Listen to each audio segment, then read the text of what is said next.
આપીને અત્યારે આનંદભાઈ પટેલ આવ્યા છે ત્યાં સુધી જે કલેક્ટર્સ અને ડીડીઓઝ આવ્યા છે એમને ઘણાનો પરિચય અમને કોઈ ક્યાં બીજી રીતે થતું રહ્યો છે, પણ કચ્છને સૌથી 4-5 જે ઉત્તમ આઈએએસ મળ્યા છે એમાં ગઢવી સાહેબ કદાચ સૌથી વધુ સારા હતા એમ હું કહી શકું. એમ કલેક્ટર જનરલી બહુ જ કડક હોય, એની સાથે વાત કરતા ડર લાગે કે અમને ધમકાવી દેશું.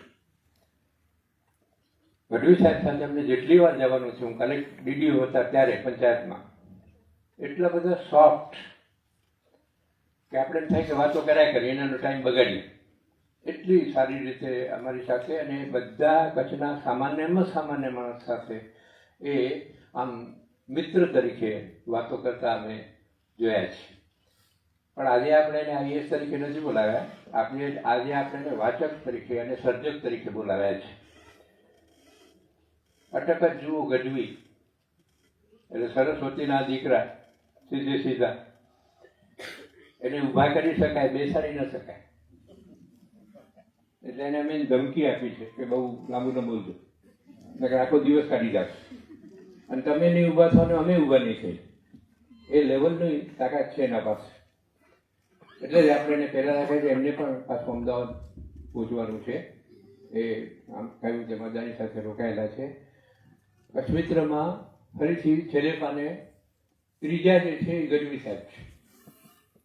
દીપકભાઈ ઉપર, જમણી બાજુ નિખિલભાઈ અને નીચે તમને ગઢવી સાહેબ જોવા મળશે. દર રવિવારે ગુજરાતના સાહિત્યકારો, મહાત્માઓ, વિચારકો, લોક સાહિત્યકારો એક પછી એક પરિચય દર રવિવારે આપણે જો. અને હમણાં જ 15 દિવસ પહેલાં એમાંના કેટલાક પરિચયોની એક ચોપડી આચમન હમણાં જ બહાર પડી છે, એ પણ તમે જોઈ શકશો. તો બહુ જ રસાળ ભાષામાં ખૂબ મજા આવે વાંચવાની એવી રીતે, અને સામાન્ય માણસ પણ સમજી શકે એ ભાષામાં ગઢવી સાહેબ લખી રહ્યા છે. અતિ વ્યસ્તતા સાથે એ લખી રહ્યા છે. લોક સાહિત્ય, ચારણી સાહિત્ય, જનરલ સાહિત્ય બધા ઉપર એમનું લખાણ છે. ગાંધીજી, નહેરુ એ બધા ઉપર પણ એવા લોકો ઉપર પણ એ લખી રહ્યા છે. તો આપણને રસી છે કે એ આઈએએસ થાય છે, તો આઈએએસમાં તો વાંચવું ફરજિયાત છે. આઈએએસ કરવા વખતે 17-18 કલાક વાંચવું પડતું હોય છે એ લોકોને. તો કેમ વાંચ્યું, શું વાંચ્યું, કઈ રીતે વાંચ્યું, એના અર્થઘટનો કઈ રીતે શીખ્યા, એમાંથી લખતા કેમ શીખ્યા, બોલતા કેમ શીખ્યા, આખી પ્રક્રિયા વાંચનની, વિચારની, અભિવ્યક્તિની એનો ખજાનો એમના પાસે છે. આપણે એમને નિરાંતે સાંભળીએ. 11 વાગ્યા છે, 11:15 સુધી એ આપણા સાથે બોલશે. ગઢવી સાહેબ.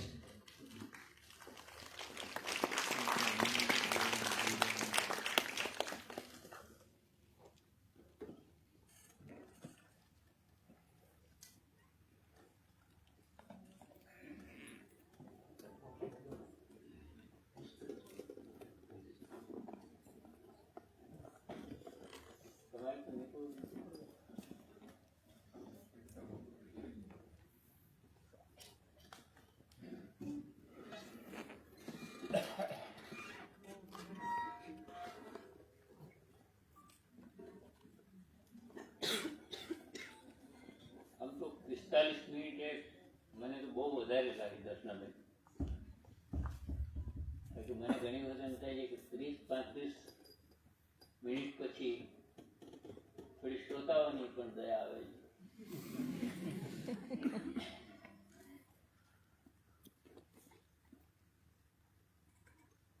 કચ્છીઓ અઘરા કામ કરવા ટેવાયેલા છે એવું મારો અનુભવ છે.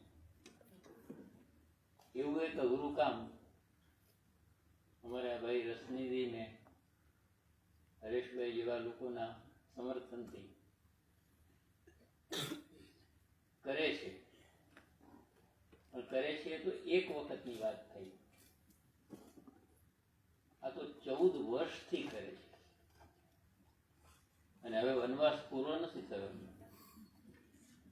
14 વર્ષ પછી વનવાસ પૂરો થાય એવું રામાયણ કહે છે. પણ આ તો સાતત્યપૂર્ણ રાખવાના છે, તમારા માટે રાખવાના છે.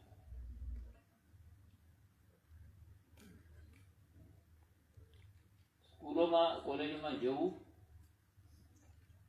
અને એમને વિવિધ પુસ્તકો ઉપર વાંચીને બોલતા કરવા એ આજના સમયની આથી મોટી કોઈ બીજી જરૂરિયાત નથી. આથી બીજી કોઈ મોટી જરૂરિયાત નથી. આટલું પણ જો આપણે કરી શકીએ અને જેટલું કરી શકીએ તો એનો ફાયદો છે. એનો ઘણો મોટો ફાયદો છે. એનો લાંબા ગાળાનો ફાયદો છે. પેઢીઓ રાતોરાત તૈયાર થતી નથી. એ ઘણા વર્ષોના ઘણા લોકોના પ્રયાસો પછી પેઢીઓ તૈયાર થાય છે. પણ જે તૈયાર થાય છે એને જતા પણ બહુ વાર લાગે છે. એ સંસ્કારો એકવાર આવી જાય તો એને જતા પણ બહુ વાર લાગે છે. વિનોબાજી એક સરસ પ્રસંગ લખ્યો છે. વિનોબાજી 13 વર્ષ અમે પદયાત્રા કરી અને સ્વાધ્યાય એમને સતત રહેતો. પ્રવચનો પણ બહુ કરતા. એમના તો ઘણા દળદાર ગ્રંથો થયા છે. એ વહેલી સવારમાં પદયાત્રા કરતા હતા. એક વખત ખેતરોમાં જાય ને, ખેતરોમાં ચાલતા ચાલતા એક જગ્યાએથી બીજા ગામમાં જાય. વાહનોનો ઉપયોગ કરતા નહોતા. પદયાત્રા હતી અને ભૂમિદાન માટે પદયાત્રા કરતા હતા, ભૂદાન માટે. તો વચ્ચે એમને જોયું કે કેટલાક ખેતરોમાં પાક તૈયાર થઈ ગયો હતો. ડુંડા સરસ બેઠા હતા. ખેડૂત પણ હાજર હતો. છતાં ઘણા બધા પક્ષીઓએ ડુંડામાંથી દાણા ચણતા હતા એવું અમને જોયું નજરે. એટલે એમને થોડું કુતૂહલ થયું. ખેડૂતને હાથો તો ઉડાડી શકે ને, આપણે એના સાધનો છે, તમે જાણો છો, એના ઉપાયો છે. એટલે એને એક જગ્યાએ ઉભા રહીને ખેડૂતને પૂછ્યું કે આ પક્ષીઓ આટલા બધા નુકસાન કરે છે, ડુંડામાંથી દાણા ચણી જાય છે, તારું પ્રોડક્શન ઓછું થશે, ઉત્પાદન ઓછું થશે, તને નુકસાન થશે, અને તું હાજર છો, હાજર ના હો તો પણ જુદી વાત છે, તો ઉડાડતો કેમ નથી? ત્યારે જે સૂર્યોદય થયો નહોતો. એટલે ખેડૂતે એમને સરસ જવાબ આપ્યો કે બાબા, આ સૂર્યોદય ન થાય ત્યાં સુધીનો એની પહેલાનો પ્રહર છે એ રામ પ્રહર છે, અને રામ પ્રહરમાં પક્ષીઓને ના ઉડાડાય.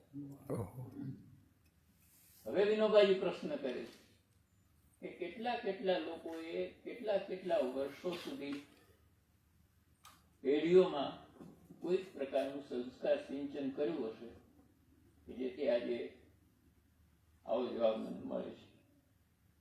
આ તમે જે કામ કરો છો પેઢીઓ તૈયાર કરવાનું કામ કરો છો. આ પટેલ સાહેબને વિરાણી સાહેબને આજે છે તો મને એક દાખલો આવે છે. આ તો ઘણા બધા વર્ષો થઈ ગયા. હું જિલ્લા વિકાસ અધિકારી હતો. તો ઘણું કોઈ માધાપરના એક ખેડૂત જે થોડું બહાર રહે, કુટુંબના સભ્યો પણ વધારે બહાર રહે, આફ્રિકા ને પછી ઇંગ્લેન્ડ, જે આપણે કોમન પ્રોસેસ છે. એક દિવસ આવ્યા ને એમને કહ્યું કે કચ્છના અમુક પ્રદેશો બંને તરફ, ખાવડા તરફ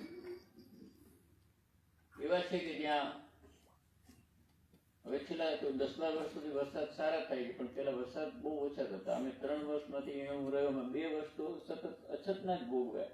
ટેન્કરો ચલાવો ને ઘાસની વ્યવસ્થા કરો ને એ બધા કામો.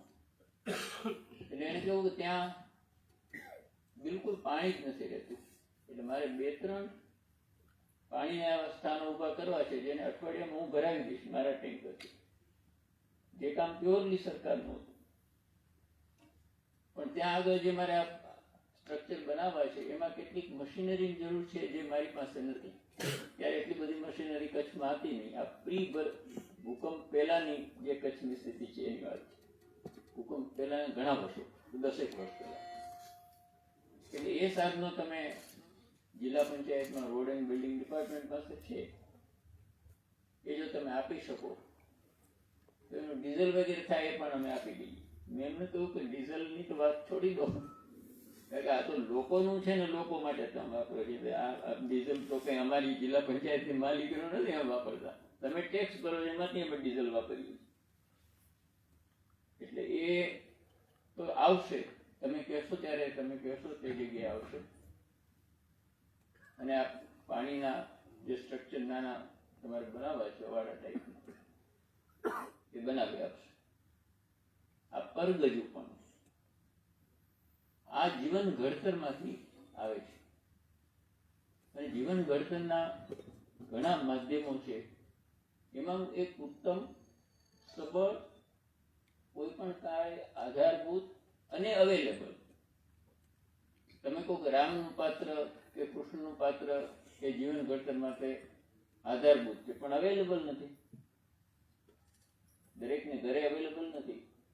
પુસ્તક દરેકના ઘરે અવેલેબલ છે. તમારે કબાટમાં અવેલેબલ છે, તમારી લાઇબ્રેરીમાં અવેલેબલ છે. એટલે એની મૈત્રી કરવાનું આ એક પ્રયાસ છે, કરાવવાનો પ્રયાસ છે. મને દર્શનાબેન જેવા કોઈ વાઇસ ચાન્સેલરો પણ રહ્યા હોય ને, ના રહ્યા હોય તો ના હોય ને, કોઈ મળી જાય. એટલે એવા એક વાઇસ ચાન્સેલર અમારે દર વર્ષે એટ હોમ ગવર્નર હાઉસમાં હોય ત્યારે મળ્યા હતા. તો મેં એમને કહ્યું કેમ ચાલે છે યુનિવર્સિટીમાં? તો યુનિવર્સિટીમાં બિલ્ડિંગો ને બધા તો બહુ સારા બને છે, બધું સારું ચાલે છે, પણ એક મુશ્કેલી છે. મુશ્કેલી શું છે? તો અધ્યાપકો વાંચતા નથી, એ મુશ્કેલી છે. મોટા ભાગના અધ્યાપકો વાંચતા નથી. હવે આ જે પરિસ્થિતિ હોય, જો અધ્યાપકો અપવાદને બાદ કરતા વાંચતા ન હોય તો એ કેટલું અને કેવું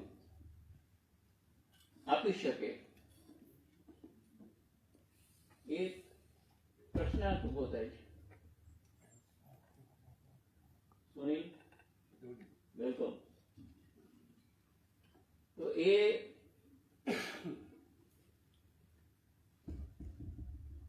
જો સ્થિતિ હોય તો એની સામે આ તમે કામ કરો છો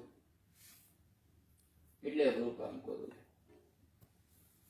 માણસનું ઘડતર કેવી રીતે થાય?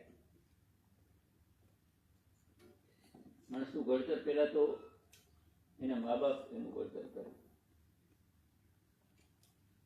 મા બાપ એને એ પ્રકારનું સંસ્કાર આપે. તમને બધાને પણ તમારા માતાએ, તમારા પિતાએ, જે તમારા પ્રથમ ગુરુ છે, એમણે તમને આ સંસ્કાર આપ્યા હોય, એમાંથી તમારું ઘડતર થયું હોય.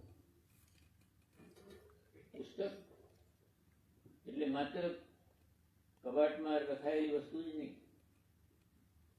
પણ ઘણા લોકો હરતા ફરતા પુસ્તકાલય જેવા હોય.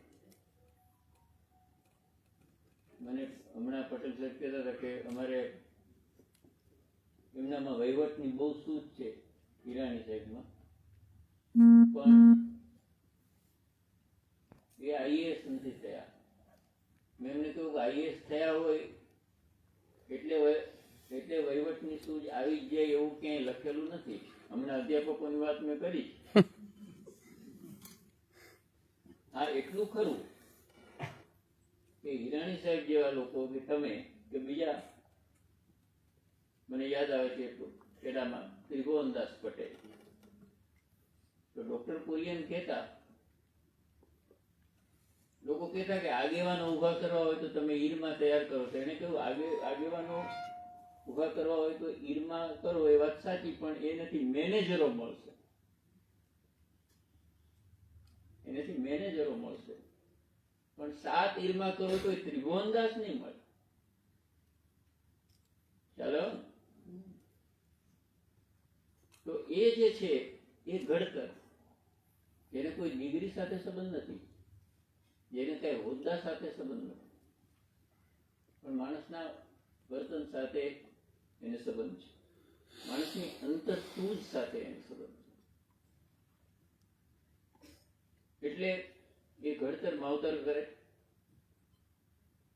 વિનોબાજીના ઘરની સામે એક મોટું ઝાડ, એટલે બાળકોને, બધા બાળકો ભેગા થાય ત્યારે વાતો કરે કે ઝાડ ઉપર બહુ ભૂત રહે છે, સાંજ પડે ને ચૂડેલો આવે છે, ભૂત પ્રેત આવે છે, નામ છે.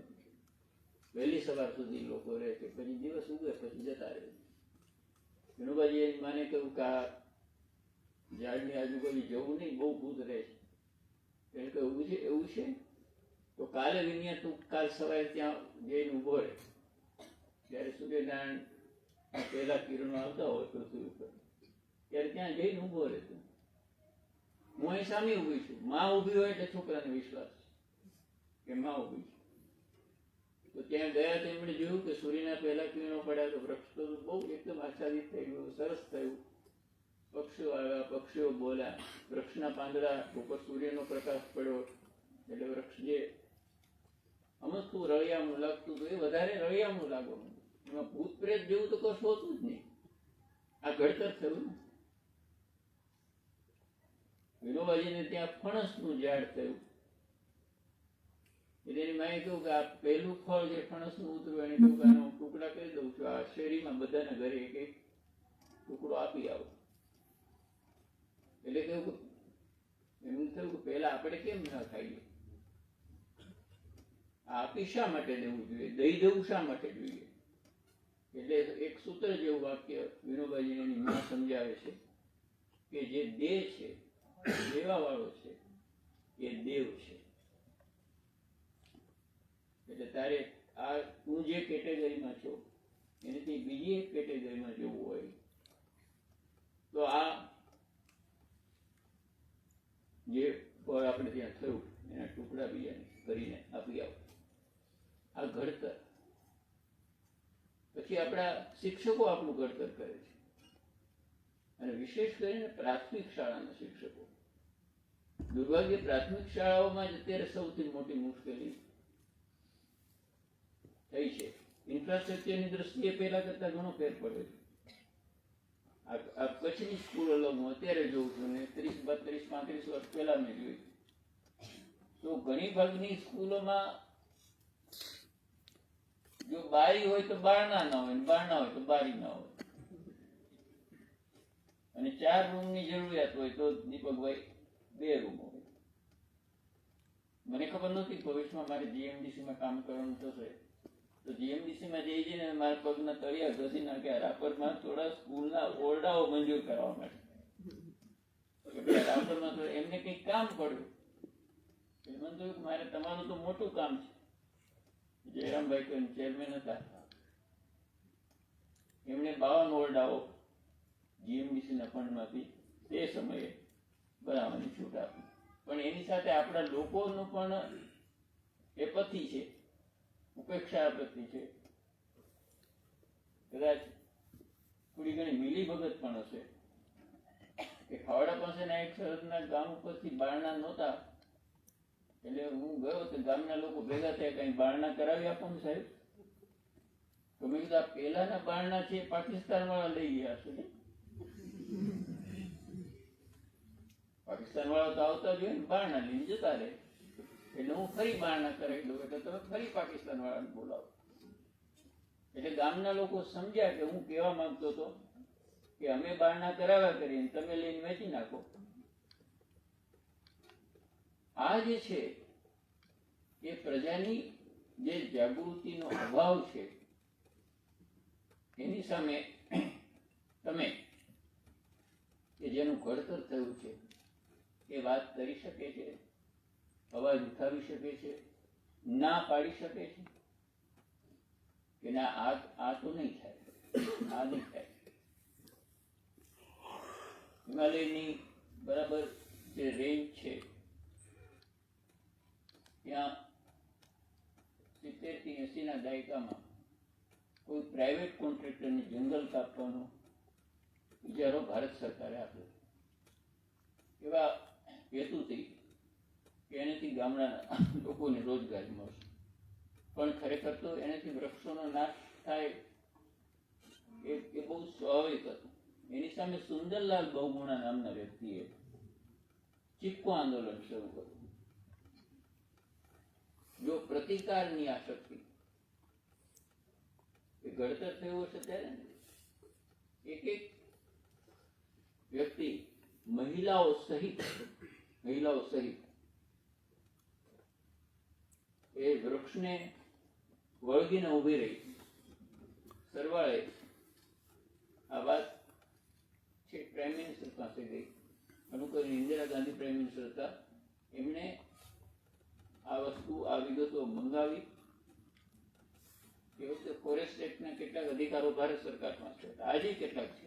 હવે ઘણું બધું ડિસેન્ટ્રલાઇઝ થયું છે. એટલે ગુજરાત સરકાર એટલે રાજ્ય સરકારોને પણ અધિકારો છે. અને એ કોન્ટ્રાક્ટ રદ થયો. એક લોકોની આ તાકાત અને એના ઉપરથી આ પરિણામ, એ ઘડતર કોણે કર્યું હશે? એ ઘડતરમાં સુંદરલાલ બહુગુણા અને એમના ધર્મપત્નીનો તો સહયોગ ખરો જ, પણ એમણે એમને એ પ્રકારની વિચાર આપ્યો. વાંચન એ તમને વિચાર આપે, અને વિચાર જો યોગ્ય હોય તો એ આચારમાં પરિવર્તિત થાય છે. જો વાંચન હોય અને વિચાર ના આવે, એમ દીપકભાઈ કહ્યું ને, ગૂગલ નથી ધારો કે લઈ લો તો એમાં કંઈ ખોટું નથી. અને હવે આપણે ખોટું કહીએ તો એ ખોટું એને સાબિત કરી શકીએ એમ નથી, આપણે ખોટા સાબિત થઈએ. એટલે આમ એમાંથી તમે ઇન્ફોર્મેશન મેળવો તો ખોટું નથી. એના આધારે તમે વિચારતા થાઓ, અને એ સિવાય કશું ના વિચારો તો ચોક્કસ એ ખોટું. અને એક 11મા ધોરણનો છોકરો હમણાં મળ્યો હતો, જે 12 ભણતો હતો. એને કહ્યું કે તમારે ત્યાં ChatGPT નું વર્ઝન ચાલે છે ને, એનું હાયર વર્ઝન અમારે ત્યાં ચાલે છે. તો મેં કીધું એમાં શું ફાયદો થાય છે? તો એને કહ્યું કે આખી ટેક્સ્ટ બુક હું એમાં નાખી દઉં છું, અને પછી પેપર એ કાઢી આપે અને જવાબો એ લખી આપે. પછી તો બાકી શું રહ્યું? તો એ ખોટું છે. એનો કેવી રીતે ઉપયોગ કરવો એ મહત્વનું. મણિલાલ હ પટેલે કેટલાક પ્રસંગો કોઈ જગ્યાએ પ્રવચનમાં કહ્યા છે, પણ સુંદર વાત કરી કે મારી મા ગુજરી તો મારે નાની આવ્યા તો એણે એમને કહ્યું કે કોઈની પાસે જમવાનું ના માગશો. તમે જો કેટલી નાની વાત, એટલું કમાજો કે તમારે અનાજ માટે કોઈ પાસે હાથ લાંબો ન કરો. સ્વાભિમાની થજો, સ્વનિર્ભર થજો. એ શબ્દ એમને આવડતા નહોતા, પણ ભાવ એનો એ જ હતો. પછી એને કહ્યું કે અમારી બાજુમાં એક માજી રહેતા હતા, જ્યારે અમે ક્યારેક ભૂખ્યા હોઈએ તો ખાવાનું બનાવી આપ્યું. એ અમને હંમેશા કહેતા હતા કે તમારા જીવતાના કોઈક રોજ નવું પૂરતા રહેજો. આ જો કેટલું મહત્વનું કહ્યું કે કંઈક નવું ઉમેરતા રહેજો, કંઈક નવું જાણવાની કોશિશ કરતા રોજ. નાનું તો નાનું, મોટું તો મોટું. પછી મણિલાલ કહે છે કે આ 2 યુનિવર્સિટીઓ છે, આ બધી યુનિવર્સિટી એમણે મારા જીવનનું ઘણું ઘડતર કર્યું. તો આ પ્રસંગો માંથી તમારું ઘડતર થાય. એ ઘડતર થાય તો તમે વાંચન તરફ જાઓ. વિઝાવિઝ વાંચનથી તમે સારી બાબતો તરફ જાઓ. આ બધી ઇન્ટિગ્રેટેડ બાબતો છે, સ્ટેન્ડ એલોન નથી કે આ થાય પછી આ થાય પછી એવું નથી. કારણ કે જીવન જ આપણું ઇન્ટિગ્રેટેડ છે, આપણું શરીર પણ ઇન્ટિગ્રેટેડ છે, આપણા વિચારો પણ વણાયેલા છે, ઇન્ટિગ્રેટેડ છે. ધીરુબેન પટેલ મને 90 વર્ષ પછી ગયા અને છેક સુધી એમને કામ કરતા જોયેલા, અનુવાદો કરતા હતા. છેવટે રમણ મહર્ષિના ગ્રંથોના પણ અનુવાદો કરતા હતા. એમણે લખ્યું, હું પરાની ટ્રેનમાં એકવાર પાછી આવી, સાંજે મોડું થઈ ગયું હતું. મારા પિતાને મેં કહ્યું કે આજે સ્ટેશન માસ્ટરે મને જે પૈસા પાછા આપ્યા, મેં ટિકિટ લીધી એમાં 10 રૂપિયા વધારે પાછા આપ્યા છે, એટલે હું કાલે એને પાછા આપી દીધું. સાંજે મોડું થયું હતું, સ્ટેશન દૂર હતું. એના પિતાએ કહ્યું કે એ તો ખોટી વાત છે, હું અત્યારે જ જ્યાં એવું એમ કે મને બહુ જ માઠું લાગ્યું, સાંજનો સમય, હું થાકી ગઈ હતી, અને આવો દુરાગ્રહ પિતાજી શા માટે કરે છે? એ ગઈ પાછી, અનિચ્છાએ ગયા, પિતાજીની ઈચ્છા હતી એટલે ન છૂટકે ગયા. તો સ્ટેશન માસ્ટર બહુ જ ચિંતામાં બેઠા હતા. 10 રૂપિયા, આ ધીરુબેન હમણાં ગયા ત્યારે 92 વર્ષના હતા, એટલે તમે કલ્પના કરજો કે 10 રૂપિયાની મોટી કિંમત હતી. કુરકુરે આવી જાય 10 રૂપિયામાં, 1 થી 10 રૂપિયાની કિંમત નહોતી. તો એ જઈ પેલા એને કહ્યું, સ્ટેશન માસ્ટરે ધીરુબેનને કહ્યું કે બેન તું પાછી આવી તો બહુ સારું કર્યું, હવે મને આજ રાતની ઊંઘ આવશે. ત્યારે ધીરુબેને કહ્યું, મને મારા પિતા યાદ આવે કે આની કાલે મેં 10 રૂપિયા પાછા આપી દીધા હોત, પણ આની ઊંઘ એ હું પાછી આપી શકી ના હોત. તો આ વિચારની જે આ પ્રક્રિયા છે એ જીવન ઘડતરમાં કેટલો મોટો ભાગ ભજવે છે. દરેક માણસ હરેશભાઈ જેવું લખી ના શકે કે દરેક વ્યક્તિ ધીરેન્દ્રભાઈ આપણા ધીરેન્દ્ર મહેતા જેવા ન લખી શકે, દરેક વ્યક્તિ કવિ ન થઈ શકે, પણ દરેક વ્યક્તિ તો વાંચી તો શકે ને. એક દર્શકે વાંચીને પછી વાંચન ઉપરના વાગીશો એના કર્ણપુરો એવું એક પુસ્તક પણ લખ્યું કે જેમાં એમના વાંચન વિશે આ એક સારું દર્શકે કામ કર્યું કે જે પોતે વાંચ્યું એના ઉપર પાછું લખ્યું છે. એમની જ્હોન ક્રિસ્ટોફ નામની નવલકથા રોમારોલાની, એનો એક પ્રસંગ ટાંક્યો છે. એમાં એક ફેરિયો છે પણ આનંદી સ્વભાવનો છે. એક દિવસ ગાતો હતો તો ફેરિયાનો ભાણેજ છે એની બાજુમાં બેઠો હતો કે મામા આ ગીત તમે બનાવ્યું છે? સરસ ગીત હતું, સાંજનો સમય હતો, નદી કિનારે બેઠા હતા. તો એને કહ્યું, ના રે, મેં નથી બનાવ્યું. તો એને કહ્યું, તમે ગીત નથી બનાવતા? તો મામાએ કહ્યું, મારે ગીત શા માટે બનાવવું પડે? એને કહ્યું, પ્રસિદ્ધિ મેળવવા માટે. એમણે કહ્યું, એનાથી કદાચ પ્રસિદ્ધિ મળે, પણ મારે તો આનંદ મેળવવો છે, નિજાનંદ મેળવવો છે, ખુશી મેળવવી છે, જીવનમાં કંઈક ભરવું છે. એના માટે ગીતો મળે છે, સારામાં સારા ગીતો મળે છે, હર્ષના ગીતો મળે છે, શોકના ગીતો મળે છે, વ્યથાના ગીતો મળે છે, ગુસ્સામાં હોય તો ગીતો મળે છે, ઉલ્લાસના ગીતો મળે છે. આટલો બધો રજવાડો, આટલો બધો વૈભવ મારી પાસે છે વાંચન, તો મારે લખવાની ક્યાં જરૂર છે? લખવા વાળા તો ઘણા છે.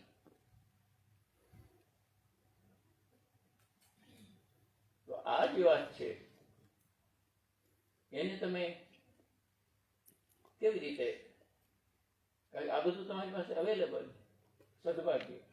આ સર્જાન બુક સ્ટોર જેવા બુક સ્ટોરમાં તમે જાઓ તો ઘણા પુસ્તકો આપણને એમ થાય કે આ ભાવે મળી જાય, કેટલું બધું ખબર નહીં વર્ષોથી ડિસ્કાઉન્ટ આપે છે. ઘણી બધા ત્યાંથી પુસ્તકો લઈને મેં કચ્છની સ્કૂલોમાં EMDCમાં તો ત્યારે આપેલા છે કે શિક્ષકો સુધી પહોંચે, બાળકો સુધી પહોંચે, તો એ લોકો વાંચતા થાય. આ આપણો વૈભવ છે, બીજું શું જોઈએ? મારે ઘાયલ સાહેબ અહીંયા નોકરી કરતા હતા અને પછી રાજકોટ હતા. રાજકોટમાં ગયો ત્યારે મળતા હતા ઘણી વાર. કચ્છ સાથેનો એમનો નાતો પણ ખૂબ રહ્યો, કચ્છ વિશે વાતો બહુ કરતા. એમણે કહ્યું કે આ તો વૈભવ કેવો છે? એમણે નાનો એક બે સરસ પંક્તિ લખી કે આશરો છે, મારી પાસે રહેવા માટેનું ઘર છે, આશરો છે. આશરો છે, પુસ્તકો છે અને ખાટ છે. આપણે બોલો બીજું શું જોઈએ? આટલું જ હોય જીવનમાં. તો આ રજવાડું છે. હિટલરના કોન્સન્ટ્રેશન કેમ્પમાં એક ઓશ્વિઝ નામનો મોટામાં મોટો કોન્સન્ટ્રેશન કેમ્પ હતો, જ્યાંથી મોટાભાગના લોકોને ત્યાં લાવવામાં આવતા અને મોટાભાગના લોકોને ત્યાંથી સીધા મૃત્યુ તરફ ધકેલી દેવામાં આવતા. પતિ હોય અને બાકી રહ્યા પત્નીને લઈ જાય, પત્નીને મૂકીને પતિને લઈ જાય, બાપને મૂકીને દીકરાને લઈ જાય, દીકરાને મૂકીને અને ખબર હોય, જેમ માણસોને ઇનફ્લો થાય એમ આઉટફ્લો થાય. આઉટફ્લો થાય એટલે ક્યાં? એમને જઈને સુધામ પહોંચાડી દેવામાં આવે, નક્કી કરી દીધું. કારણ કે 60 લાખ લોકોની હત્યા કરી છે. 60 લાખ. ત્યાં ઓસ્ટ્રેલિયાના કેમ્પમાં એક છોકરી છે જેનું નામ દીતા. એ દીતા ઉપરની વાત એન્ટેનિયો કરીને કોઈ કેનેડાના લેખકે લખી. એ દીતા હમણાં સુધી જીવતી હતી. 96 વર્ષની હોય એ ઇઝરાયલમાં હમણાં સુધી જીવતી હતી. એનું મૃત્યુ થયું. 9-10 વર્ષની છોકરી. 8-10 પુસ્તકો ભૂલમાં પેલા લોકોએ જેવા દીધા એની બેગમાં અંદર આવી ગયા.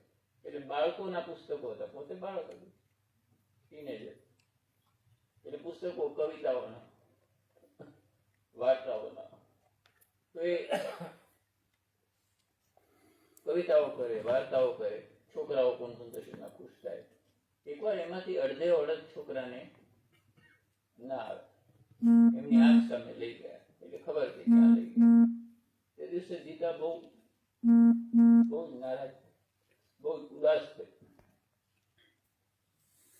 એટલે બીજા એક મુરબ્બી હતા, એની સાથે દરરોજ એમને પ્રોત્સાહન આપતા. એન્ટેનિયો એનું નામ પણ લખ્યું છે. એને કહ્યું કે તું કેમ ઉદાસ છે? આજે આ છોકરાઓને વાર્તાઓ નથી કહેવી, કવિતાઓ નથી સંભળાવવી? તો એને કહ્યું કે હવે શા માટે આ બધું કરવું? જ્યારે જીવનનો અંત આપણી નજીક છે ત્યારે શા માટે આ કરવું? મને નિરર્થકતા દેખાય. એક છોકરીને, 8-9 વર્ષની છોકરીને જીવનની નિરર્થકતા દેખાય છે. એટલે પેલા વડીલને કહે છે કે તું જયારે વાંચી સંભળાવતી ત્યારે કેટલા બધા ખુશ થતા. એની આંખો કેવી ચક્કર વક્કર થતી હતી, અને મુખ પરના હાવભાવ કેવા બદલાતા. કેટલો રાજીપો અંતરથી આવતો હતો, અંદરથી આવતો. એ ક્ષણો કેવી ગઈ? તને કહ્યું એ ક્ષણો તો સારી ગઈ, પણ પછી શું? એટલે આ એક યાદગાર જવાબ આપે. પછી શું? તો મને તને કે કોઈને ખબર નથી. પણ આ જીવતરમાં આટલી ક્ષણો જો વાંચનમાં સારી ગઈ હોય તો બેટા એ કઈ નાની વાત છે. તમે જુઓ આખો સિનેરિયો, આ વાંચન, જેમને આવતીકાલે મૃત્યુ થવાની સંભાવના છે એવા છોકરાઓ.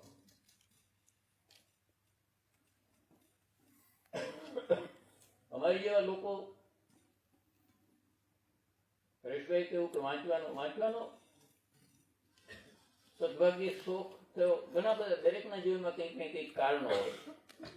મારા જીવનમાં પણ કંઈક હરેશભાઈ ખાસ આગ્રહ કર્યો એટલે હું કહું છું. આમ બહુ કહેવાનું મને બહુ ઈચ્છા થતી નથી, ગમતું નથી, પણ તમને કદાચ ઉપયોગી થાય.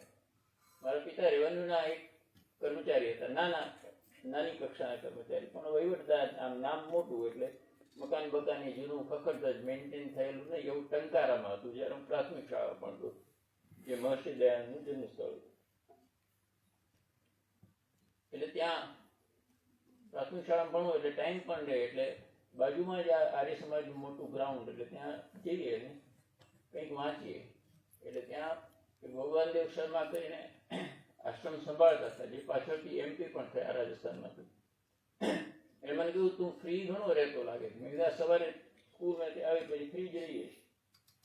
તો કે અહીંયા જે હરિયાણામાંથી, પંજાબથી, દિલ્હીથી, ઉત્તર ભારતમાંથી દયાનંદ સ્વામીને સમજવા માટેનું એક એક્ઝિબિશન લાગ્યું છે. જોવા માટે રોજ કોઈને કોઈ માણસો આવે છે. ક્યારેક 2 આવે, 5 આવે, 10 આવે. શિવરાત્રી હોય ત્યારે વધારે આવે. તો તું એને દયાનંદ વિશે સમજાવું? મેં કહ્યું મારે હું કેવી રીતે દયાનંદને જાણું? અમુભાઈની બાજુમાં રહું છું, રોજ આવું છું ત્યારે મને ખબર પડે છે કે અહીંયા દયાનંદ સરસ્વતીને જન્મ હતા. આથી વિશેષ મારી કોઈ જાણકારી નથી. એટલે એમણે મને પુસ્તકો આવે વાંચતા. કારણ તું વાંચી જા. અને આ લોકો જે આવે છે ને તું દયાનંદ સમજાય. એને મને 2 ફાયદા થયા છે. એક તો મહર્ષિ દયાનંદ જેવા એક વિરાટ પુરુષનું દર્શન થયું, જેટલું સમજાય એ વખત. 2 સાધુઓ એને હિન્દુસ્તાનને ઓળખવા જેવા છે. આ પશ્ચિમમાં થયા એ મહર્ષિ દયાનંદ, અને પૂર્વમાં થયા એ સ્વામી વિવેકાનંદ. એ પ્રખર સંન્યાસીઓ છે કે જેમણે માત્ર સંન્યાસની વાત ન કરી, ફિઝિકલ ફિટનેસની પણ એ જ વાત કરી. એટલે મને સહેજે એ વાત કરવાની પણ છૂટ થઈ, એમની સાથે વાત કરવાની પણ છૂટ થઈ. અને પ્રોત્સાહન એવું કે ક્યારેક દિલ્હીવાળા બહુ રાજી થાય તો 2 રૂપિયા આપે, જે બહુ મોટી વાત હતી. બહારથી આવે કે આ છોકરાને કંઈક આપીએ, તો કોઈક ને કોઈક તમારા બધાના જીવનમાં પણ કારણો ઊભા થશે કે તમે વાંચશો તો. અચ્છા, વાંચશો તો શું થશે? સરકારી નોકરીમાં હોય એમ તો ફાયદો થાય એવું તો છે નહીં. તમે જીવનના કોઈ પણ ક્ષેત્રમાં હો, તમે વાંચ્યું હશે તો તમે બીજાથી થોડા જુદા પડશો.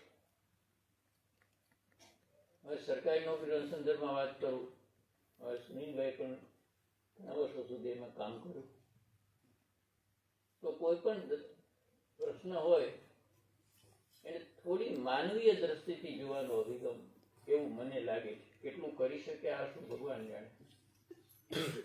એમાં બહુ સ્વપ્રશંસામાં પડવા જેવું નથી, પણ કદાચ થોડું ઘણું પણ થયું હોય તો એનું કારણ એ હશે કે આપણે કંઈક વાંચ્યું છે, અને એને કારણે નિરીક્ષીરની વૃત્તિ આવે છે. સારી બાબતો જીવનમાં કઈ છે, નબળી બાબતો કઈ છે, માણસો તરફ જોવાનો આપણો દ્રષ્ટિકોણ બદલે છે. આપણે લોકો એમ લાગે છે કે, અને એટલો એક મને સમજાયું છે જે હું આપની સાથે શેર કરવા માંગુ છું, કે આ જીવનમાં એવું લાગ્યું છે કે સામાન્ય માણસોએ બહુ ઓછા નિરાશ કર્યા છે. દુનિયામાં રહેતા સામાન્ય લોકો તરફથી નિરાશા ઓછી થઈ. જે બહુ સ્થિતિ સંપન્ન લોકો હોય, એમાં અતિશય સ્થિતિ સંપન્ન લોકો હોય કે જે ભારતની બેંકોને નવરાવીને ઇંગ્લેન્ડમાં જઈને પ્રેસ કોન્ફરન્સ કરી શકવાની નસરમાં એમનામાં હોય. તમે જાણો છો કે અહીંથી બેંકોને નવરાવીને ગયા અને લંડનમાં પ્રેસ કોન્ફરન્સ કરવાની એમની હિંમત. એ લોકોની વાત નથી, પણ સામાન્ય લોકો. એ લોકો જોયા એટલે રીએશ્યોરન્સ થયું કે સાવ જ બધું સમૂળગું ખરાબ થઈ ગયું છે એવું છે નહીં. એવું હોઈ શકે જ નહીં, એવું હોઈ શકે જ નહીં. અમારે દસકોઈ તાલુકાના એક ગામમાં અમે ગયા તો એ ત્યાં શું છે, બધાની નાની નાની જમીન અને ઉપજાઉ જમીન બહુ. અમદાવાદની પેરીફેરીમાં શાળા પ્રવેશોત્સવનો કાર્યક્રમ. તો ત્યાં સરસ સ્કૂલનો એક રૂમ મેં જોયો, અને એક રૂમમાં 2 શિફ્ટ કરીને પતિ પત્ની શિક્ષક શિક્ષિકા બંને બહુ નિષ્ઠાવાન એ શીખવતા હતા. તો મને થયું કે આ જમીન તો ક્યાંથી આવી હશે, કારણ કે આમ મને ખબર છે કે ત્યાં જમીન છે નહીં, સરકારી જમીન નથી, ગૌચરની જમીન નથી. સરકાર ભાવ આપે, પણ સરકાર એવા ભાવ આપે જે ભાવે કોઈ તમને વેચે નહીં. એટલે લેવાની પ્રક્રિયામાં એમાં બહુ ટાઈમ જાય. એટલે મેં શિક્ષકને જ પૂછ્યું કે આ જમીનનું શું થયું, ક્યાંથી સરકાર આવી, કે ક્યાંથી સરકાર આવે, તમે જાણો છો. કેટલો હેરાન થયા, પણ એ સરકારે જે ભાવ નક્કી કર્યો તેમાં ખેડૂતો આપવા તૈયાર નહોતો. તો શું કરું? તો આ પાછળ પેલા માજી બેઠા છે ને, એમને આ 1 ઓરડાની જમીન કાઢી આપી. હવે એ તો સાવ જ 2 ટંકનો માન પૂરું કરે એટલી એમની જમીન, એમાંથી અડધો ભાગ એને કાઢી આપી. એટલે મેં માજીને બોલાવ્યા, મેં એમને કહ્યું કે દીપ પ્રાગટ્ય એમની પાસે કરાવો, તો કે કરે નહીં સાહેબ. પરાણે ઉભા કરીને લઈ આવો. દીપ પ્રાગટ્ય કરે એ કામ કરતા નથી.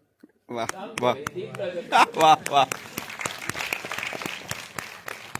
આખી જે પરિસ્થિતિ થઈ છે એટલે એને લઈ આવ્યા પરાણે. મેં એને કહ્યું કે માજી તમે તો ઉત્તમ કામ કર્યું. એમનો છોકરો પણ સાથે હતો. એટલે મેં કહ્યું કે આ શાળાની સંખ્યા વધતી જાય છે, કારણ કે શિક્ષક દંપતી જે છે નિષ્ઠાવાન છે બહુ. એટલે વધારે છોકરાઓ થશે, વધારે જમીનની જરૂર પડશે, તો શું થશે?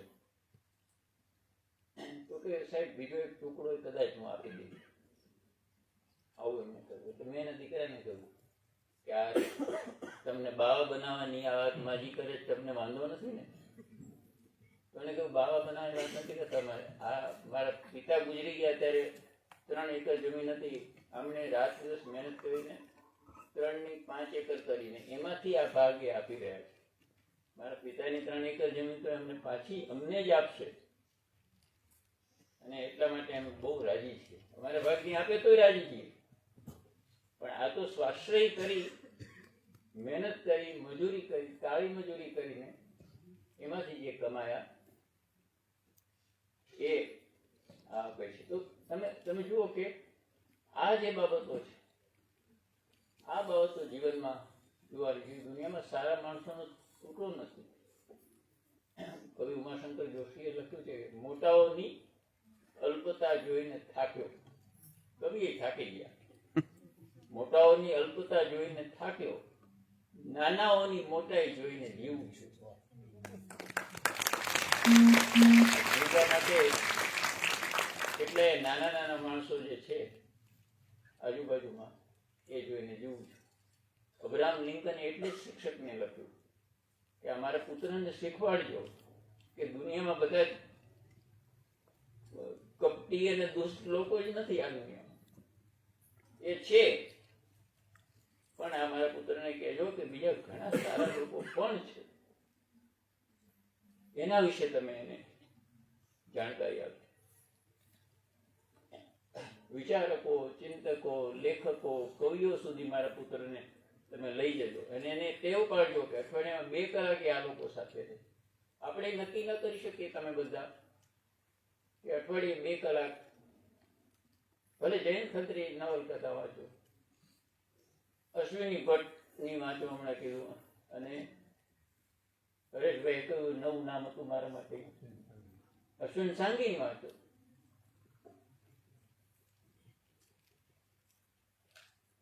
શું વાંચવું એ જાણવું હોય ને તો ઘણું બધું વાંચવું પડશે, તો જ ખબર પડશે શું વાંચવું. દર્શકે લખ્યું છે કે મેં સારી ચોપડીઓ વાંચીને ખરાબ નબળી ચોપડીઓ વાંચી. મારા પિતા હતા હેડમાસ્ટર, એટલે સ્કૂલની લાઇબ્રેરી મને અવેલેબલ હતી. સારી ચોપડીઓ વાંચી, પિતાથી છુપાવી નબળી ચોપડીઓ વાંચી. પછી હું સમજ્યો કે સારું શું, એટલે એનો વાંધો નથી, તમે વાંચો, તમને જ ખબર પડશે. સોક્રેટિસ કહેતો કે હું શું નથી જાણતો એવું જાણું છું. અને એટલે ડેલ્ફીની દેવીએ જાહેર કર્યું કે અત્યારના સમાજમાં આ સૌથી શાણો પુરુષ, સૌથી શાણો પુરુષ, કારણ કે એ જાણે છે કે હું શું નથી જાણતો. અમે તો જાણે નહીં એમની અમારે બહુ કામ કરવાનું બને. આનો મને એક પ્રસંગ યાદ આવ્યો. અમારે માહિતી ખાતાના એક ડેપ્યુટી ડાયરેક્ટર, એને ઉત્સાહી ઘણા, એટલે એને એક દિવસ કવિ કદાપી ઉપર એક નાનું વાર્તાલાપ જેવું રાખ્યું. માહિતી ખાતા પત્રકારોને બોલાવવા જ પડે, ગમે કે ન ગમે, એમની સાથે લવ એજ રિલેશનશીપ. સોમવારે રાખ્યું. સોમવારે કેમ રાખ્યું? તો મંત્રીશ્રી ના હોય ને એટલે સોમવારે રાખ્યું. મંત્રીશ્રી હોય તો શું થાય? તો કે આવે. તો પછી મેં ના આવ્યા તો કે ના સાહેબ, મારી મને દુર્બુદ્ધિ સૂજી. શું સૂજ્યું દુર્બુદ્ધિમાં? કે હું આગલે દિવસે મંત્રીશ્રીને એવું મેં કહ્યું, મારું કામ દેખાડવાનું, કે કાલે છે ને આપ તો ના રહી શકો, એવું મેં વારંવાર કહ્યું કે આપને સમય ના હોય, સોમવારે તો આપનો સમય હોય નહીં, આપનો સમય કિંમતી છે, એટલે આપ ન જ રહી શકો. પણ મેં આ કલાક મંત્રી હું 2 કલાક મોડો જઈશ. હવે એના પત્ની રાત્રે કે તમને કેમ ઊંઘ નથી આવતી? તો કાલ સવારે શું થશે એની ચિંતા. એટલે કે મેં એમને પછી બ્રીફ કર્યું કે સાહેબ જાજુ બોલતા નહીં, તમે કહેજો કે આ કવિ કલાપી ગુજરાતમાં કવિ હતા, અને કલાપીનો કેકારો કે એમની જાણીતી કથા છે. આટલું સાહેબ બોલજો, પછી આપ જતા રહેજો સાહેબ હાથ જોડીને કે ના ના તમે ચિંતા ના કરતા. મંત્રી તો આવ્યા. એને કહ્યું કે ગુજરાતમાં તો કેટલા કેટલા કવિઓ થયા છે, અને અમારા રાજ્યમાં તો ઘણા થયા છે, પણ પણ એમાં આ કવિ કેકાળોનો જોટો મળ્યો. પેલા તો કે સાહેબ મંત્રીઓ જવાબ પહેરતા એટલે આપણે ખેંચીએ છીએ. હવે સફારી કરે એટલે ખેંચીને બેસાડવા કઈ મંત્રી તો ગયા પછી એને પત્રકારોને હાથ પગ જોડ્યા. હાથ પગ જોડીને કહ્યું કે તમને આઈથી મેં કહ્યું હતું ને નાસ્તો કરાવીશ, તમને જમાડીશ, પણ આ કેકારો વાળી વાત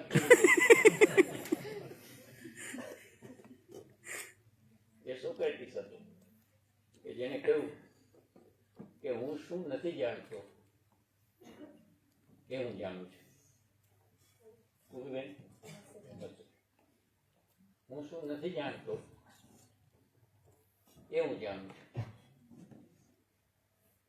તો અમે આમાંથી જે મેળવ્યું એનું મને ચોક્કસ કે જેવા પરીક્ષાની સત્તા છે, કોઈને 3 મહિના માટે કોર્ટમાં ગયા વગર એને ઇમ્પ્રિઝનમેન્ટ કરી શકે. કારણો જોઈએ, કેટલાક કારણો પણ કાયદામાં કરે. પછી કાગળો તૈયાર થાય એટલે સહી થાય, પછી 3 મહિના પછી એનો રિવ્યુ થાય. રિવ્યુ એ રિટાયર્ડ જજ કરે, પછી રિવ્યુમાં નીકળી જાય તો એ લાંબો સમય જેલમાં, નહીં તો છૂટી જાય અથવા હાઈકોર્ટમાં જાય, પણ મોટા ભાગે છૂટતા નથી. પણ એક કિસ્સામાં મેં જોયું કે આ જેના વિશે લખ્યું છે કે દારૂના ગુનામાં પકડાયેલો છે, સંડોવાયેલો છે, પણ એના એક હાથમાં તકલીફ. મને તો હાથમાં તકલીફ હોય તો હજી આ કરતો હશે આ પ્રકારનું કામ, એવું મને ડાઉટ થયો. મેં તમને કહું કે આ બધી વસ્તુઓ કદાચ આમાંથી જ આવી.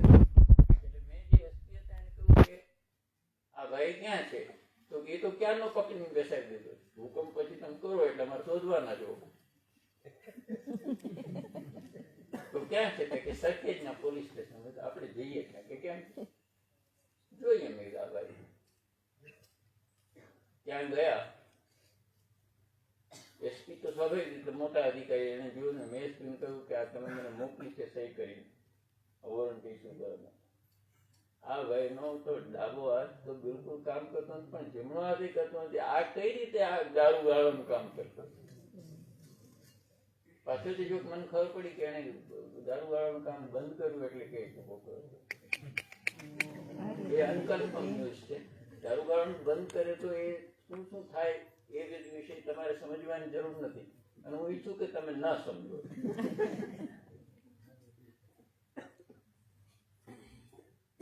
તો એ કદાચ નિરીક્ષણની વૃત્તિ આવતી હશે, આવી હોય તો એનું કારણ મનમાં પડેલી આવી કોઈ છાપ વિશે હશે. આ વાંચન તમને જીવનના એક ઉત્કૃષ્ટ ગુણોનું તમારું ચિંતન કરે, બીજાને સમજવાની અથવા બીજાની દ્રષ્ટિથી જોવાની બાબતનું તમારામાં સિંચન કરે. દરરોજ સવારે વહેલી સવારે ગમે તે સિઝન હોય, એક માણસ પોસ્ટ ઓફિસની બહાર બેસી જાય. પોસ્ટ ઓફિસ વાળા બોલે કે ફલાણા દીકરા, એ પછી જઈને પૂછે કે મરિયમનો કાગળ આવ્યો છે? તમે સાંભળ્યું છે? લોકો પોસ્ટ માસ્ટરને કે આ ગાંડો છે. હું કહે તેના ઉત્તમ વાર્તા છે. પણ એક દિવસ એને એક પોસ્ટના માણસને કહ્યું કે આ મારી પાસે 3 ગીની છે, 2-3 તોલા સોનું છે, એ તું રાખ, અને મરિયમનો કાગળ કોઈક દિવસ આવે, મારી દીકરીનો કાગળ કોઈક દિવસ આવે તો મારી કબર ઉપર મૂકી દેજે, એના બદલે આ પૈસા તને આપો. જો કેટલી આ વાંચન સિવાય તમને ક્યાંથી મળે? પેલો પોસ્ટ માસ્ટર જેને વોચમેન અલી ડોસાને એટલે મરિયમના પિતાને જે રોજ કાગળ લેવા માટે આવતો, એને ધમકાવીને કાઢી મૂક્યો છે.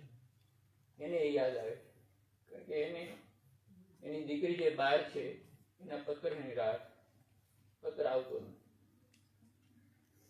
એટલે એ પણ ધ્યાનથી બધા પત્રો જોવે, જે જોતો નહોતો.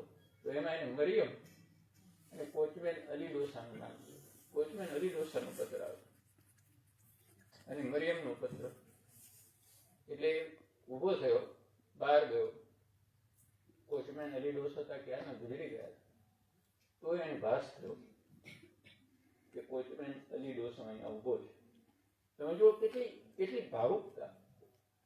એટલે એને બૂમ પાડી, પછી ભોંઠા પાડ્યા કે આવું કોઈ છે નહીં. એટલે કર્મચારીએ પહેલા એ કહ્યું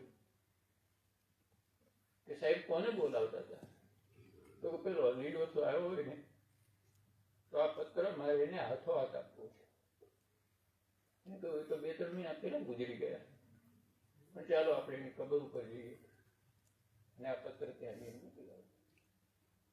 પછી એક યાદગાર વાક્ય ધૂમકેતુ લખે કે માણસ પોતાની દ્રષ્ટિ છોડી અને બીજાની દ્રષ્ટિ સમજવાનો જ્યારે પ્રયાસ કરે તો જગતમાં અડધા પ્રશ્નો ઓછા થઈ જાય.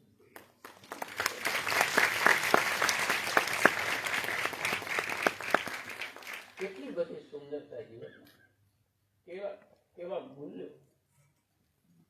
ટાઇટેનિક ની મિનિટો કલાકો ગણાતી હતી. ટાઇટેનિક ડૂબશે એ નક્કી હતું. સિનિયર સિટીઝન, બાળકો, મહિલાઓ ને લઈ જઈ શકાય એટલી વ્યવસ્થા હતી. બાકીના લોકોએ ટાઇટેનિકની સાથે જ જવાનું. એ સમયમાં ટાઇટેનિકનું જે ઉત્તમ પ્રકારનું બેન્ડ હતું, એ બેન્ડના પ્લેયર્સે કેપ્ટનને આવીને કહ્યું કે અમારે સંગીત વગાડવું છે. કેપ્ટને કહ્યું કે તમને ખબર છે હવે અડધો કલાક, પોણો કલાક પછી આપણે આ દુનિયામાં નથી, તમે નથી ને હું નથી. એમણે કહ્યું એટલે જ વગાડવું છે. અને છેક સુધી બેન્ડ ન થઈ, ટાઇટેનિકનો એ ભાગ બેન્ડ ન થયો. અને આ વસ્તુ કિંવદંતી નથી. 2 તપાસ કમિશનો થયા. બંને તપાસ કમિશનોમાં લોકોએ આ નિવેદનો આપ્યા. એક ઇંગ્લેન્ડે તપાસ કમિશન નિમ્યું, એક યુએસએ તપાસ કમિશન નિમ્યું. આપણે ત્યાં તો ઘણી કિંવદંતીઓ થાય છે. આ લોકો રેકોર્ડ ઊભું કરે છે.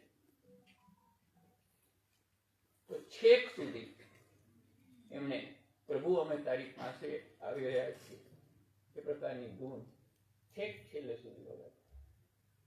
એ સ્થિતિમાં એ લોકો ગયા કે જીવનનો એક ઉત્કૃષ્ટ વાત. એટલે તમને જ્યારે નબળાઈઓ આવે, જીવનના નબળા વિચારો આવે, એકાદ પરીક્ષામાં ઓછા માર્ક આવે, એકાદ કોમ્પિટિશન એક્ઝામમાં નિષ્ફળતા મળે અને જીવનમાં કશું છે જ નહીં એવું લાગે, તો વિચાર કરજો કે દુનિયામાં એવા અનેક લોકો છે કે જેમણે જીવનની અનેક નિષ્ફળતાઓમાંથી સફળતા શોધી કાઢી. સોશિયલ મીડિયાનો વાંધો નથી, પણ એનો પણ વિવેકપૂર્વક ઉપયોગ કરો. હવે ફેક બધું બહુ ચાલે. એક મોડર્ન પેઇન્ટિંગનું ચિત્રનું એક્ઝિબિશન હતું. એમાં એક ભાઈએ કહ્યું કે આ મારું ઉત્તમ ચિત્ર છે, આથી વધારે સારું ચિત્ર ન થઈ શકે, આને મોટામાં મોટો એવોર્ડ મળવો જોઈએ. તો જોનારાઓએ કહ્યું કે આ શાનું ચિત્ર? તો કહ્યું કે એક બકરી છે, બકરીનું બચ્ચું છે અને લીલું ઘાસ છે. બકરીનું બચ્ચું એ ઘાસ ખાય. તો પેલા પૂછનારાઓને આશ્ચર્ય થયું કે ઘાસ તો દેખાતું નથી ભાઈ. તો બકરીનું બચ્ચું હોય અને ઘાસ હોય તો પડ્યું રહે ત્યાં. બકરીનું બચ્ચું ખાઈ ગયું હોય તો કે સમજ્યા, પણ બકરીનું બચ્ચું દેખાતું નથી. તો કે પછી ઊભી રહે બકરી.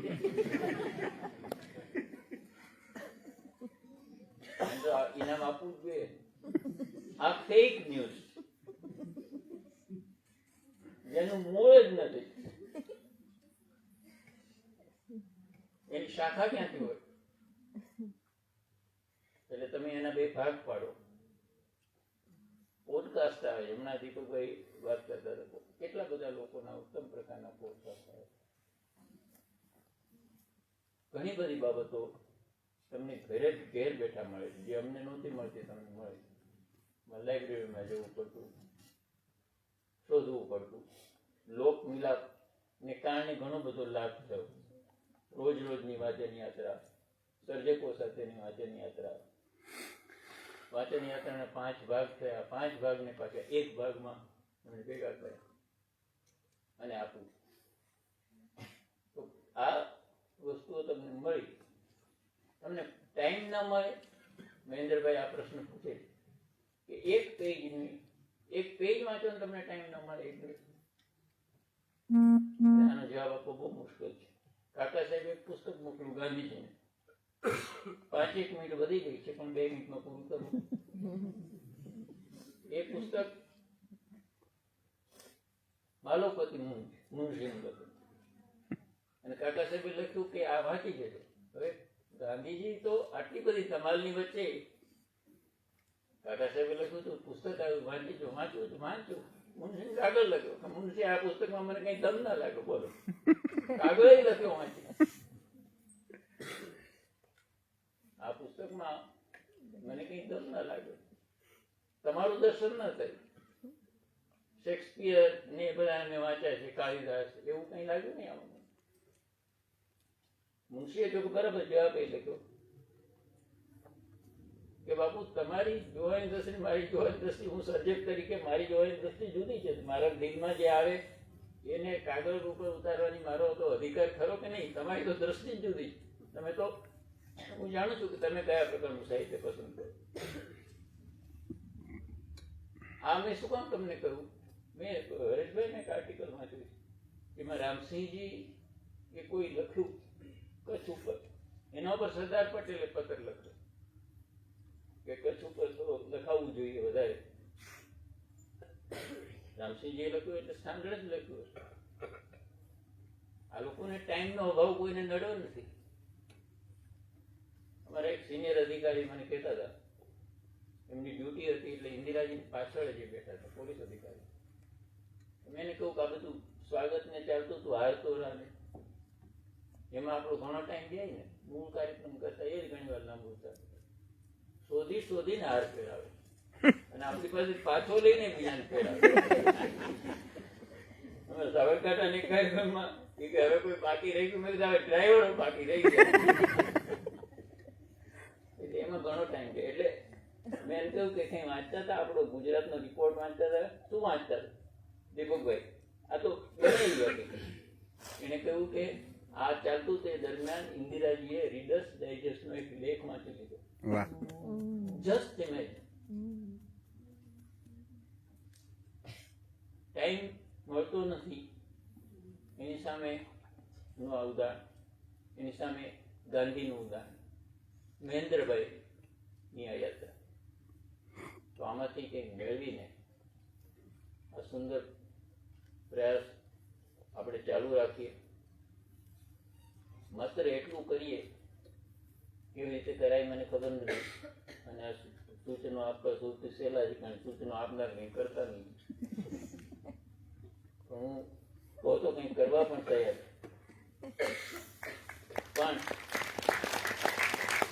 એક આ હોલ ભરાઈ જઈને એક્સ્ટ્રા ખુરશીઓ મૂકવી પડે એવું આપણો ટાર્ગેટ છે.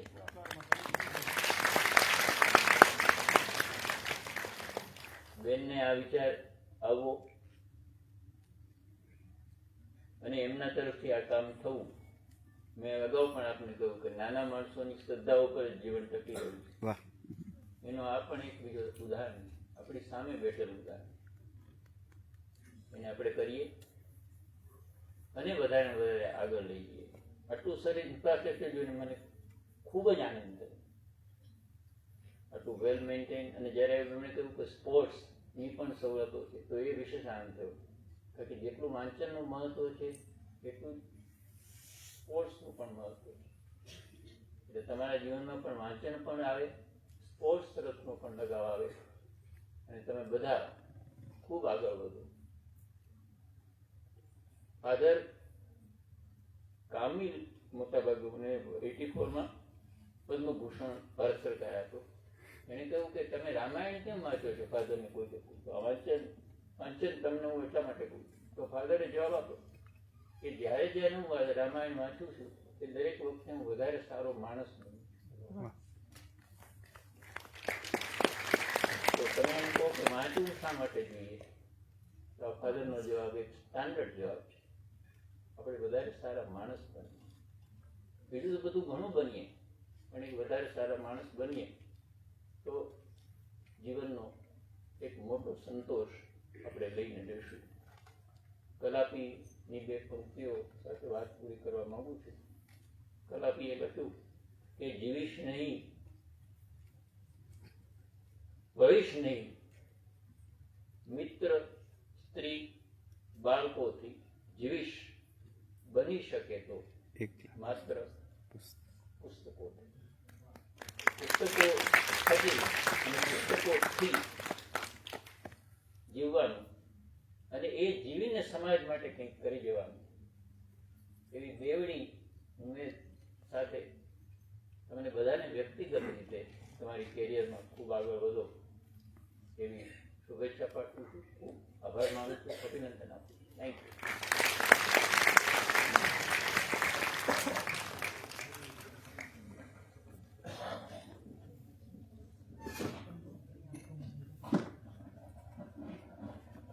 મિત્રો, મેં